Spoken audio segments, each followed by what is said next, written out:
መጽሐፈ ሄኖክ በጣም ትልቅ መጽሐፍ ነው። ሀገራችን ኢትዮጵያ ጠብቃ ለዓለም ካስረከበችው ከሰጠችው ስጦታ መካከል አንዱ መጽሐፈ ሄኖክ ነው። ሄኖክ የአዳም ሰባተኛ ትውልድ ነው። ሰባት ትርጉም ቁጥር አለው። ለምሳሌ ሰባተኛው ትውልድ ሄኖክ አዳም፣ ሴት፣ ሄኖስ፣ ቃይናን፣ መላሌር፣ ያሬድ ሄኖክ ላይ ደርሳ ስምንተኛው ማቱሳላ ነው። አዳምን በገነት 7 ዓመት ነው የኖረው። 7 በጣም ብዙ ነገር ነው እንደምታውቂው፣ የሥነ ፍጥረት ኮድ ነው። ለምሳሌ ሰው ራሱ ፊቱ ላይ አልፋ እግዚአብሔር 7 ነገሮችን አስቀምጦበታል። በእኛ የእውቀትና የጥበብ ትምህርት 2 ዓይን፣ 2 ጆሮ፣ 2 አፍንጫ ቀዳዳ አፍ፣ ወደ ሰማይ አቅንተን ብንመለከት 7ቱ ሰማያት፣ 7ቱ ሊቃነ መላእክት፣ ፀሐይ፣ ጨረቃና 5ቱ ፕላኔት በአይን የሚታዩ እነዚህ ነገሮች በጣም ሰፊና ጥልቅ ነገሮች ናቸው እና የአዳም 7ኛ ትውልድ የሆነው ሄኖክም ሞትን ሲያይ የተሰወረ ነው። ልክ በአንድ ዓመት ልክ 365 ዓመት ምድር ላይ ከቆየ በኋላ ይሄና ዓለም ጥሎ በተጓዘው እግዚአብሔርን የመፈለግ ጉዞ ከዓይነ ሞት ሰውሮታል ነው እና ሄኖክ ብዙ ምስጢራትና ጥበባት የተገለጡለት አባት ነው። ስለ ገነት ብዙ ጽፏል። ስለ ገነት እጽዋት ብዙ ጽፏል።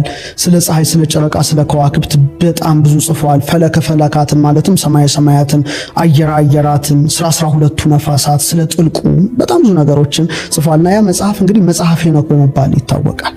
መጽሐፈ ሄኖክ ይሁዳ የቅዱስ መጽሐፍ ጸሐፊ፣ የአዲስ ኪዳን ጸሐፊ አንዱ ይሁዳ ይባላል። በመልእክቱ ላይ ከመጽሐፈ ሄኖክ ጠቅሶ ጽፏል። መጽሐፉ በጣም የተከበረና የተቀደሰ መጽሐፍ ነው። ግን ያ መጽሐፍ ተሰውሮ ጠፍቶ ነበር። በጣም የለም ምድር ላይ የት ገባ አይታወቅም። ይሁዳ ጠቅሶታል። ሰው ከጠቀሰው የት ነው የሚገኘውና ለዓለም እንቆቅልሽ ሆኖ ብዙ ጊዜ ከጠፋ በኋላ እንግዲህ ኢትዮጵያ ሀገር ግን ሲነበብ ሲተረጎም ቆይቷል። ይህ በጣም ትልቅ ጉዳይ ነው። እንደውም አሁን ምናልባት ዩቲዩብ የምታይ ከሆነ በጣም በዚህ ሰሞን ባሉት ቅርብ ዓመታት ውስጥ የኢትዮጵያ ሄኖክ፣ ኢትዮፒክ ሄኖክ የሚሉ ብዙ ነገሮች እየወጡ እንደሆነ ብዙ ይባላል። ጁቢሊስ፣ ኩፋሌ እና ወደ ኢትዮጵያ ቀኖና እየመጣ ነው ዓለሙ ያስብላል። እና መጽሐፍተ ሄኖክ በእርግጥ በዓለም ላይ 3 ናቸው አሉ የሚባሉት። አሁን 3 አይነት የሄኖክ መጽሐፍት አሉ በዓለም ላይ። አሁን እንደ ፊሎሎጂስትነቴ እንደ አጥኚነቴ ነው የማቀርበው። 3ቱንም አንብቤያቸዋለሁ። የግዕዙ ያው ትልቁ መጽሐፈ ሄኖክ ነው፣ በጣም ሰፊ ነገር ያለ ነው። ሁለተኛው ስላቮኒክ ቨርሽን ዘ ሴክሬት ኦፍ ኢኖክ የሚባል ሄኖክ ያየው ምስጢር ይላል። ወደ 10 ሰማያት ያወጣዋል። ስለ ፀሐይ፣ ስለ ጨረቃ፣ ስለ ከዋክብት፣ ስለ ዘመናት፣ ሌሎች ምክሮች ነገሮች ያሉበት ነው። ስላቮኒክ ኤዲሽን የሚባል ነው። ስላቮኒክ ውስጥ በኢስተርን ዩሮፕ በአንድ ጥንታዊ ቤተክርስቲያን ውስጥ የተገኘ ነው። ይሄ ዘ ሴክሬት ኦፍ ኢኖክ የሚባል ሁለተኛው መጽሐፍ ነው። ሶስተኛው ግን አይ ቲንክ 5ኛው ክፍለ ዘመን ላይ እንደተዘጋጀ የሚነገርለት የሂብሩ ኢኖክ ይሉታል። የዕብራይስጡ ሄኖክ እንደማለት ነው። ይሄ ደግሞ ከይሁዲ ራባዮች አንዱ በመንፈስ ተነጥቄ ሄኖክ በሰማይ ያለውን ክብር ተመለከትኩኝ የታትረን ይለዋል የሚባል መልአክ ደረጃ ላይ ደርሷል ብሎ የጻፈው እና በተለይ ሕዝቅኤል ኮቦር በምትባል ወንዝ ላይ ያየው ትልቅ የሰረገላ ምስጢር አለ። ከዛ ጋር አካቶ በጣም ሰፊ ነገር የሚዘረዝር ነው። ስለዚህ የኢትዮጵያው ሄኖክ ግን በጣም ጥንታዊ የተባለ ነው። እንደሚታወቀው በቅርብ 1940ዎቹ አካባቢ 48 አካባቢ ይመስለኛል ዴድ ሲ ስክሮልስ የሙት ባህር ቁምራን ላይ ከሰፊ የሆነ አሰሳ በ11 ዋሻዎች ውስጥ ተደርጎ ነበረ። እዛ ውስጥ የተወሰኑ የሄኖክ መጽሐፍ ቁርጥራጮች ተገኝተዋል። ግን ፉል ማኑስክሪፕት የኢትዮጵያው ነበረ።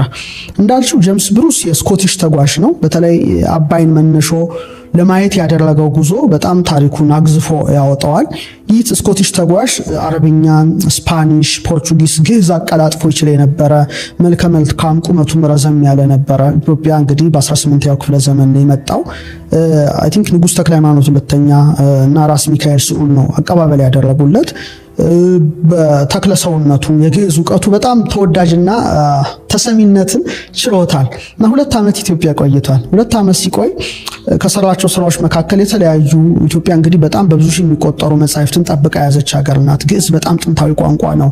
ብዙ ሺህ ብራናዎች ያሉበት ሀገር ነው። አሁንም በባህር ማዶ ከኢትዮጵያ ተወስደው ያሉበት አጋጣሚ አለና እነዛን በመገልበጥና ለመድኃኒት የሚያገለግሉ እጽዋትን በመሰብሰብ የሚታወቅ ሰው ነው። መጨረሻ ላይ መጽሐፈ ሄኖክን ሲያገኝ በጣም ነው ሰው የተደነቀው። ምክንያቱም ዓለም ላይ የለም። በጣም እኮ የሚገርም እኮ ነው። ፕላኔት እርዝ ላይ መጽሐፉ የለም በቃ የት ገባ በሚባልበት ጊዜ ኢትዮጵያ ይነበባል፣ ይተረጎማል፣ ይጻፋል። ብዙ ብራናዎች አሉ። 3 ኮፒ ይዞ ሄደ እና ለፈረንሳዩ ንጉስ ለሉዊ 15ኛ ነው በስጦታ ያበረከተለት። የትልቅ ጉዳይ ስለሆነ በፈረንሳይ ምሁራን እንዲጠና ተደርጎ በፈረንሳይ ብሔራዊ ቤተ መጻሕፍት እንዲቀመጥ ተደረገ። አንዱ ኦክስፎርድ ቦዴሊያን ቤተ መጻሕፍት እንዲቀመጥ ተደረገ። አንዱ ራሱ ጋር ቅጁ ተቀመጠ። ካረፈ በኋላ እንደገና ወደ ቦዴሊያን ቤተ መጻሕፍት ተሸጋገረ ማለት ነው። ከዛ ያ የሄኖክ መጽሐፍ መገኘት በአውሮፓ ላይ ትርጉሙ ቀላል አልነበረም ነው። ብዙ ጥናቶች እንዲጀመሩ አደረገ ማለት ነው። እንደገና አይናቸው ወደዚህ እንዲያማትር ሆነ። በጣም በዝርዝር የሚገኘው የኢትዮጵያ ሄኖክ መጽሐፍ ላይ ነው። ይሄ ደግሞ ዓለም እስካሁን እንቆቅልሹን ያልፈታው ጉዳይ ነው።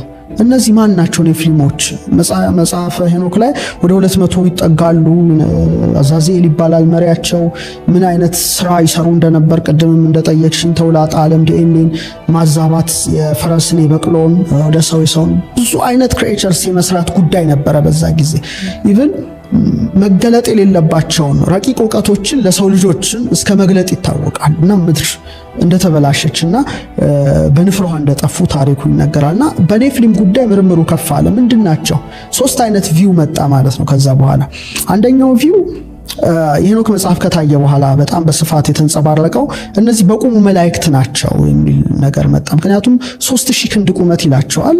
ደመናው የሚገፉ እንዴት ነው ሰው ይሄን ሊሆን አይችልም እና ኤንጅልስ ናቸው ያሉ ነበሩ። በጣም ብዙ ምሁራን ናቸው በዚህ ላይ ተሳትፎ ያደረጉት። ሁለተኛው ደግሞ ዘሴታይት ቪው የሚባሉ መላእክት የተባሉት ደቂቀ ሴት በቁሙ መላእክት አያገቡም አይጋቡም። ስለዚህ የሴት ልጆች ማለትም የአዳም የወለደው የሴት ልጆች በንጽህናቸው መላእክት ተባሉ። ዘሴታይት ቪው ይባል መጣ። ሁለተኛው ደግሞ ለምሳሌ ክብረ ነገሥት፣ መጽሐፈ መቃብያን ከኦሪቱ ውስጥ፣ ሌላ ደግሞ መጽሐፈ ምስጢረ ሰማይ ወምድር የሚባል አንድ መጽሐፍ አለ። እነሱ ደግሞ የሚሉት ስጋ እንዲለብሱ የተደረጉ መላእክት ናቸው። አዳም ላይ ታበየው መጨረሻ ላይ እግዚአብሔር እስቲ ሊፈትናቸው አልብሶ እንደላካቸው እና በጣም ይሄ ለዲኤንኤ ነው ድብልቅልቅ አርያማዊና አዳማዊ ዲኤንኤ ሲደባለቅ ማህፀን ቀደው እስከ መውጣት ደርሰው ቁመታቸው በጣም ጃይንት ነበሩ። ያገኙትን ይበሉ ነበር ይላል። እርስ በርስ ሲተራረዱ ነበረ። መጨረሻ ላይ ሩፋኤል ተልኮ አዛዜልን ጨለማ ጉድጓድ ውስጥ እንደቀበረው ወደ 70 የሚጠጉ ትውልዶችን ኮረብታ ውስጥ እንደጨመራቸው ደግሞ በዛ ዘመን ነበሩትን እንዳጠፋም የሚገልጻልና 3 ቪው አለ ማለት ነው። ያ ሁሉ ቪው እንዲቀሰቀስ ምክንያት የሆነው አንደኛ የኢትዮጵያው መጽሐፈ ሄኖክ ነው። ሄኖክን ተከትለው ደግሞ የተተረጎሙ በተለይ መጽሐፈ ምስጢረ ሰማይ ወምድር የሚባል አንድ ኢትዮጵያዊ ግዕዝ መጽሐፍ አለ። ክብረ ነገሥትም አለ። እነዚህ መጽሐፍት ደግሞ ይሄንን ቪው በጣም አጠንክረው መናገራቸው በቃ ዓለም እንደገና አባቶቻችን አንሴስተሮቻችን ይሄን ሁሉ ጥብብ ያለ አመለካከት ሳይሆን ሰፊ ቪዋቸውን በማስቀመጣቸው እነዚህ ነገር ሊሆኑ ይችላሉ ወደሚል እሳቤ መጣ። አልፎ ተርፎ ደግሞ የቅርብ ጸሐፍት ጭምር እንደ ዘካርያስ ይችን የመሳሰሉ ብዙ ነገር መጻፍ ጀመሩ በእነዚህ ጉዳይ በኔፊሊምስ ዙሪያ። አኑናኪ የሚሏቸው አሉ፣ ምን የሚሏቸው በጣም ሰፊ ጉዳይ እየመጣ ሰው ዓለም ትኩረቱን ወደዚህ መጽሐፍ አደረገ ማለት ነው። ስቲል አሁን ድረስ ኢትዮጵያው መጽሐፈ ሄኖክ ይመረመራል፣ ይጠናል። ብዙ ሀሳቦች ከውስጡ ሪፍሌክት ይደረጋሉ በተመራማሪዎች በሳይንቲስቶች እና እኔ ይህን ሳስብ ሁሌ ደግሞ ዩቲዩብ ላይ ሪሰርቸሮች የሚያቀርቡበትም የተለያዩ ቦታዎች ውስጥ ስትመለከቺ ዘኢትዮፒክ ሄኖክ ኢትዮጵያዊ ሄኖክ የመጽሐፍ ማለትም ኢትዮጵያዊ ትርጉም ግዕዝ ብለው ኮትስ እና ሳይት ሲያደርጉ ስትሰሚ እንደ ሀገር ወይም በዛ ውስጥ እንዳለ ሰው ከፍተኛ ክብር ይሰማናልና ትልቅ ጉዳይ ነው ይሄ። እንግዲህ ምን ያህል ተጠቅመንበታል አላውቅም፣ ግን በተቻለን አቅም እንጠቀምበት ጥሩ ነው። ኢቭን እኮ ኮንፈረንስ መደረግ አለበት ነው። የት ሀገር እንደሆነ ባላቅም ኮንፈረንስ ዓመታዊ ኮንፈረንስ በሄኖክ መጽሐፍ ላይ ይደረጋል የሚል ሰምቻለሁ። ይሁን አይሁን አላቅም፣ ግን ምንድነው ሄኖክ የጻፋቸው ስለ ነፋሳት እኮ አንድ ቀን ስለ 12ቱ ነፋሳት ምንድናቸው፣ 4 የምሕረት ነፋሳት፣ 8 የቁጣ ነፋሳት ምንድናቸው ሪሰርች እየቀረበ ኔፊሊሞች ምንድናቸው ሪሰርች እየቀረበ ስለ ፀሐይ፣ ስለ ጨረቃ፣ ስለ ከዋክብት፣ ስለ አየራት የጻፋቸው ስለ መባር፣ ስለ ነጎድጓድ የጻፋቸው እነዚህ ሁሉ ምንድናቸው የሚለውን ነገር እየመረመረን ብንጠቀምበት ይሁን ትምህርት ካሪኩለማችን ውስጥ ብንጨምረው በጣም ጥሩ ነው። ያው እኔ ግን ከዶክተር ጌትነት ፈለቀ ጋር ያዘጋጀነው አንድሮሜዳ ቁጥር 1 እና ቁጥር 2 የሚል የስነ ፈለክ መጽሐፍ አለ። እዛ ላይ የሄኖክን ትምህርቶች በተወሰነ መልኩ ከኮት እያደረገና ኢትዮጵያዊ ሊቃውንት የተረጎሟቸው ለምሳሌ ሄኖክ ብቻ አልቀረም። ሄኖክን ደግሞ የሚያበራሩ መጽሐፍት ጽፈዋል። ለምሳሌ ትርጓሜ ሚጠተ ብርሃናት የሚል አንድ መጽሐፍ አስታውሳለሁ። ሄኖክ በተለይ ስለ ብርሃናት የጻፋቸው ስለ ፀሐይ፣ ስለ ጨረቃ፣ ስለ ነፋሳት የጻፋቸው የሚያብራሩ ናቸውና ሰርተዋል አንሴስተሮቻችን ያንን ወደ አማርኛ በመተርጎም ማዛሮት የሚለው መጽሐፌ ላይ ደግሞ ስፒሪቹዋል ሚኒንጉንም በማካተት የራሴን ድርሻ ተወጥቻለሁ። ግን እንደ ሀገር እንደ አንድ ትልቅ ጉዳይ በየዓመቱ ብናነሳው ብንወያይበት ጽፋ አእምሮ ይኖረናል እንጂ አይ ቲንክ ጥበብ ይኖራል እንጂ ሌላ ምናጠው ነገር የለም የሚል እምነት አለ። ኢትዮጵያዊ ጀንደረባ እኮ ያነብ ነበረና ፊልጶስ መጥቶ የምታነበውን ታውቀዋለህ ያለው የሚተረጉምልኝ ሳይኖር ላይ ታውቃለህ ብሎ ተርጉሞለታልና በትርጓሜ አለ። ኢትዮጵያ መተርጉማን ሄኖክን ተርጉመውታል በአንድምታ አለ። ደግሞ ለየት ባለ መልኩ ደግሞ የተረጎሙ ደግሞ ግዕዝ በግዕዝ መጻሕፍት አሉ እና እነዛ ብዙ ነገሮች ይዘዋል በውስጣቸው እና እነዛን ትውልዱ ቢያውቃቸው ቢራቀቅባቸው እመክራለሁ። ሌላው በግዕዝ ውስጥ የተቀመጡትን ምስጢራት ወደ አማርኛ ማምጣት ለአንባቢያን አይን ማብቃት የዚህ ትውልድ ግዴታው ነው ያምናሉ። በተለይ በግዕዙ ዘርፍ ውስጥ ያለን ሰዎች መጻሕፍቱን መተርጎም እንታወቅና ያ በጣም ወሳኝ ነገር ነው። ይህ ብቻ ሳይሆን ከሄኖክ ጋር ተያይዞ ያሉ ብዙ ትምህርቶች አሉ በኢትዮጵያ። አንደኛው የፊደል ትምህርት ነው። ለምሳሌ ሆታ አእምሮ ዘሄኖክ የሚባል ትምህርት አለ። ትልቅ ትምህርት ነው። ሲጀምር ምን ይላል? እግዚአብሔርን ስም ይጠራል መጽሐፉ። ዝንቱ ፊደል ዘአለበው ለሄኖክ ወከብደ እንግዳሁ ይላል። ሄኖክ ቀና ብሎ ሲመለከት የእግዚአብሔር መልአክ በጸፍጸፈስ በሰማይ ሰሌዳ ላይ ፊደላትን ቀርጾ አሳየው ይላል። ብዙ የግዕዝ መጻሕፍት አሉ በዚህ ላይ ገና እንግዲህ አንሴስተሮቻቸውን የጻፉትን አክሰስ የማድረጉ ጉዳይ ከትውልዱ በመራቁ ነው። እኔ እዛ ውስጥ በማደጌ ብራና መጻሕፍት ከልጅነት ጀምሮ እንዳደገ ሰው ነው እና በጣም ይገርመኛልና ወሬ ሐዋህወ ሰማይ ረሆ ይላል። የሰማይ ደጅ ተከፍቶ አየ ይላልና ሄኖክ ልቡናውን ያበራለት ዕውቀት ምንድን ነበረ የሚል ነው መጽሐፉና የእግዚአብሔርን ስም የተሸከሙ ፊደላት ነበሩ ይላል። አሌፍ ብሎ ይጀምራል ማለት ነው። አሌፍ ምንድን ነው? ትርጉሙን ይገልጻል። ቤት ባሕረ ጥበብ እግዚአብሔር እያለ ፊደላቱ በሙሉ የተሸከሙትን ኤነርጂና ሄኖክን ወደዛ ደረጃ እንዴት እንዳወጡት የሚገልጹ መጽሐፍት አሉ። ፊደሎቻችን እንደው በዚሁ አጋጣሚ አያይዤ ልንገር። ሄኖክ አየው ስለሚለው ሆታ አእምሮ ዘሄኖክ ማለት የሄኖክ የአእምሮ ደጃፍ ማለት ነው። ልቡናን የሚከፍቱ የሚያበሩ የእግዚአብሔርን ስም የተሸከሙ ፊደላትን የማወቅ ኃይል ነው። በቃ ትምህርቱ ወደዛ ደረጃ ከፍ ያለ ነው። እነዚህ ትምህርቶች ትልቁ ኃይላቸው አእምሮን ይከፍታሉ። ሌላ ምን ሴክሬቱ አእምሮን የመክፈት እንትን ነው። ሰው መሆን ብቻ በቂ ነው። ምክንያቱም እኛ ዲኤንኤያችን ራሱ ቁጥርና ፊደል ነው አይደል? ያ ብዙ ነገር እናውቃለን። በእግዚአብሔር አርአያና አምሳል ተፈጥረናል ነው። እንደውም ዓለሙ ይህን ነገር ይፈራዋል። ይህን አይነት እውቀት ለምን መሰለሽ? ለምሳሌ ሰዎች እግዚአብሔር 3 ቦታ ትልልቅ እውቀቶች አስቀምጦላቸዋል። ብዙ ጊዜ እናገረዋለሁ በተለያዩ ሚዲያዎች ውስጥ። ለምሳሌ ኩላሊት ያጤሰው፣ ልብ ያመላለሰው፣ ናላ የወረሰው የሚባል አባባል አለ። አባባል ሳይሆን ትክክለኛ የሆነ አገላለጽ ነው። እንደ ሴንተር ኦፍ ኢንተለጀንስ እዚህ ላይ ገታችን አካባቢ ሆድቃችን ላይ የተቀመጠ እውቀት አለ። ሰፊ እውቀት ነው። ልብ ላይ ደግሞ የተቀመጠ እጅግ የከበረ እውቀት አለ። 3ኛው ብሬን ነው። እና ለምሳሌ ባለ 3 ጎማ ተሽከርካሪ መኪና ብንመለከት 2 ጎማዋን ነቅለሽ በአንድ ጎማ ብትሾፍሪያት ትገለባበጫለሽ። አንቺም አደጋ ነው የሚደርስብሽ። ዓለሙ ኩላሊት ውስጥ ያለውን እውቀት ልብ ውስጥ ያለውን እውቀት ዘንግቶ ብሬን ላይ ነው የሚጠቀመው። ብሬንን ሲጠቀም ደግሞ የቀኙን ብሬን አክሰስ እንዳያደርግ ራሱን በራሱ ዘግቶታል። ለምሳሌ በቀላሉ ለማስቀመጥ አንቺ ሴት ነሽ፣ በተለይ ልጆች አሉሽ እና ልጆችሽ የሆኑ ነገር ሲሆኑ ውስጥሽ ይሰማሻል። ከራስ ፀጉር እስከ ግል ጥፍር ወረር ያደርጋል። ምን ይላል? ይሄ ማለት እዚህ ውስጥ አካባቢ ገት ውስጥ ያለ ፊሊንግ ነው። ሆዴን ባርባር አለው። ይሄ ማለት ቀድሞ ሚያይ ነው። ምክንያቱም ነፍስ አዋቂ ስለሆነች አትገደብም። የማየት አቅም አላት። ለምሳሌ ጸሎት መጸለይ ካለብኝ ጸልይ የሚል ሐሳብ ሊሆን ይችላል። ቀድመ ደወል ነው። ለዚህ ነው እግዚአብሔር ኩላሊት ያጤሰውን ያውቃል የሚባለው። እሳት ከመንደዱ በፊት ጢስ አለ አይደለ? ጀስት ይሄ ማለት ዋናው እንትን ከመውጣቱ በፊት የምክር ነው። የምክር ሴንተር ነው።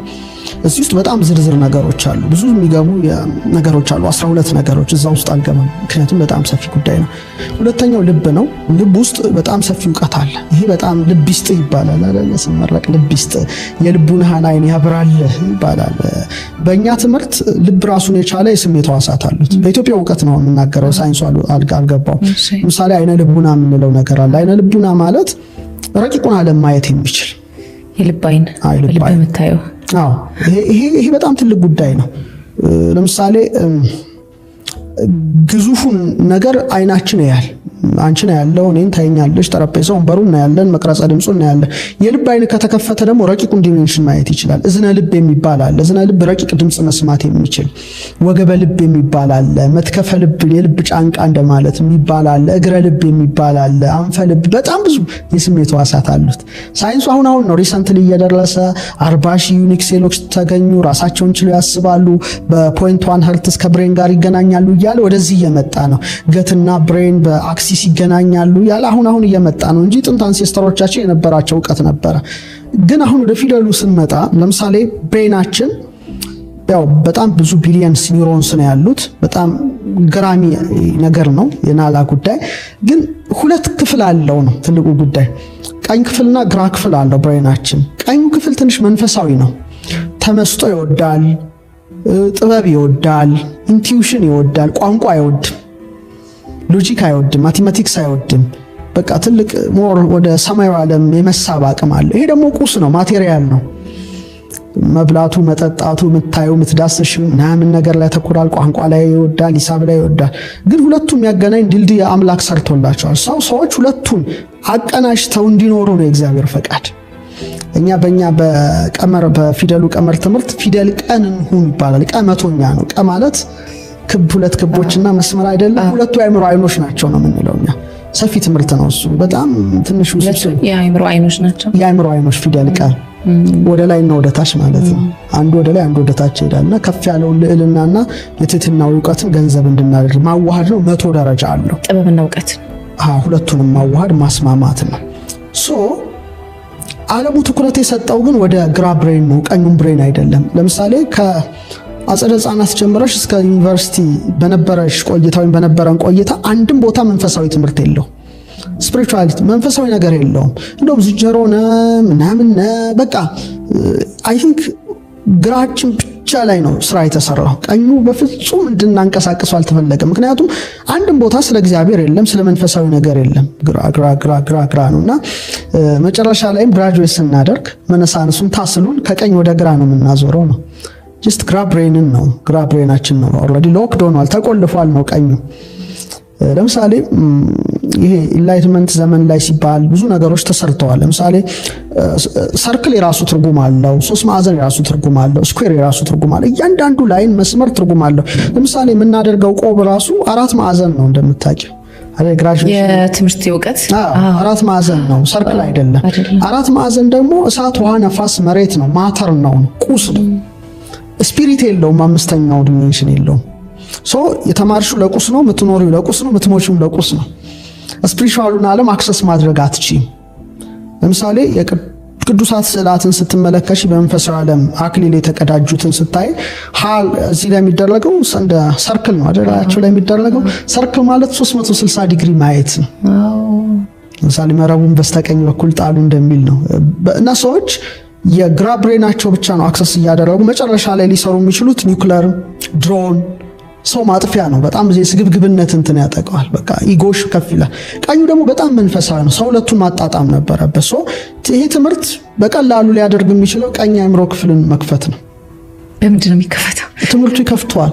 ምክንያቱም እያንዳንዱ ፊደል የራሱ ንዝረት አለው። አ ስል ንዝረት ነው፣ በስል ንዝረት ነው፣ ቁጥሮች ንዝረት አላቸው፣ የራሳቸው ፍሪኩዌንሲ አላቸው። እነዚህን ኤነርጂዎች ካወቅሽ አንኳኩ ይከፈትላቸዋል ነው። ደግሞ እያንዳንዱ ፊደል የተሸከመውን ኃይል አለ። ኢቭን በሰውነታችን ላይ ተሹመዋል እዛ ፊደላት። በዚህ ትምህርት ነው። በጣም ሰፊ ነገር ነው የጠየቅሽኝ ያለው። ቅርጸ ፊደሉ የራሱ የሆነ ሃይ ኤነርጂ አለው። ምክንያቱም እያንዳንዱ ኮድ ነው። በዚህ ትምህርት ነው የምነግርሽ። ድምፁ ራሱን የቻለ ነው። ጂኦሜትሪው፣ ክቡ፣ መስመሩ፣ ምኑ ኤነርጂ ናቸው። ለምሳሌ በቀላሉ ለማስረዳት አብራም የሚባል ሰው ነበረ። አብራም በኋላ ስሙ አብርሃም ሆኗል። አብራም የሚባል ነው። አ ሌላ ነው፣ በሌላ ነው፣ ረ ሌላ ነው፣ ሜም ሌላ ነው። ኮድ ነው። በኋላ እግዚአብሔር ስሙን ይለውጥለታል። ከዚህ በኋላ ስም አብራም ሳይሆን አብር ብሎ ሀ የምትል ፊደል ይሰጠዋል ነው። ሀ በእኛ የስትንፋስ ኃይል ነው የምንለው። የስትንፋስ ኃይል ነው። ለምሳሌ 7 ኃይሎች አሉ። እነዛን የሚያንቀሳቀሱ የተሾሙ ለምሳሌ የቃል ኃይል በፊደል ፈ ነው የምንወክለው። ከነፍስ የሚወለድ ፈ ማለት ራሱ ቅርጹ አፍ ናት፣ የአፍ ቅርጽ አላት። የልብ ኮድ ለ ነው። ልብ ራሱ ኮድ አለው፣ 32 ነው መክፈቻው። ቀ ደግሞ የሁለት አይኖች ወይም የአእምሮ አይኖችን የሚወክል ነው። ረ ራስ ነው። ለምሳሌ እኔ ሮዳስ ነኝ፣ ረ ነኝ አይደለ? ረ ማለት ይሄ ማለት ነው በቀላሉ። አገጬ ላይ አድርጌ እንደዚህ ሳደርገው እዚህ ፒኒየል ግላንዴ ላይ ያርፋል ማለት ነው። እኔ ይሄንን ያው በተቻለኛ አቅም በ888 መጽሐፍና 37 አልፋ 73 ይሄ በሚታየበት እዚህ ትልቁ መጽሐፍ ላይ በ737 ገጽ ጽፌዋለሁና 6 ወር ባጭሩ ይሄንን ተማሪዎች ይማራሉ። ከ6 ወር በኋላ ግን ሰፊ ጉዳይ ነው። እዚህ ላይ ሲደረስ ምን የሚል አባባል አለ? አዋቂ ስትሆን ተፈጥሮን ትሰማለህ። ስለዚህ ተማሪዎች ተፈጥሮን እንዲሰሙ ያደርጋቸዋል። ውሃን፣ ንፋስንም ማዳመጥ፣ ተፈጥሮን መስማት፣ ኮሚኒኬትም ታደርጋለህ። ግን እኔ ደግሞ መጨረሻ ላይ እዚህ መጽሐፍ ላይ ጻፍኳት አንድ አባባል አለች። መጨረሻ ላይ የራሴ አባባል ናት። ጠቢብ ስትሆን ግን ተፈጥሮ ደግሞ አንተን ታደምጣለች ነው። በጣም ልዩነት አለው። በጣም ዲፕ ነው። ይህን ደረጃ እንድትሸጋገር ያደርግሻል ወደሚለው ሳቢ ይሄዳል።